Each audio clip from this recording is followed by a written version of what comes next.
رسول اللہ صلی اللہ علیہ وسلم یعنی صحابہ کرام کو اس بارے میں آپ خبردار فرماتے تھے، اس لیے بہت سارے صحابہ کہتے ہیں کہ ہم زیادہ مال کے پیچھے اس لیے نہیں بھاگ رہے کہ ہمارا آخرت کے روز حساب آسان ہو جائے۔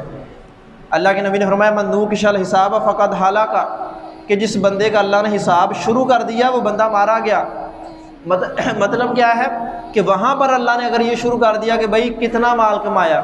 کہاں سے کمایا، کس طریقے سے کمایا، جتنا تھا اس کو کہاں پر خرچ کیا، کیسے کاموں میں خرچ کیا، پھر ایک ایک پائی کا جب بندے کو حساب دینا پڑے گا، آپ نے فرمایا وہ بندہ ہلاک ہو گیا، وہ تو مارا گیا کہ اس کو تو ایک ایک پائی کا حساب اللہ کے سامنے پیش کرنا پڑے گا۔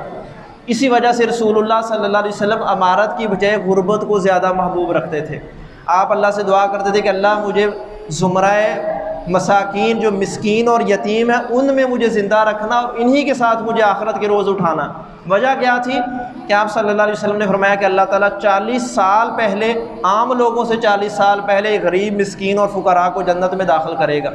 اور اللہ ان کا حساب تھوڑا لے گا کہ جن کا مال اور نعمتیں کم تھیں۔ اب یہ گویا کہ ہم دنیا میں اگر زیادہ ہمارے پاس آسائشیں اور مال ہیں یہ بری چیز نہیں ہے، بری تب بنے گی جب ہم اس کو برائی میں استعمال کریں گے، دین کا حق بھول جائیں گے۔ کبھی اللہ کے گھروں کا خیال نہیں کیا، کبھی ہمسائے کا خیال نہیں کیا، کبھی رشتہ دار کا نہیں سوچا، کبھی غریب مسکین کا نہیں سوچا، اور بس یہ ہوس ہے کہ جہاں سے بھی آتا ہے جہاں آئے حلال ہے یا حرام ہے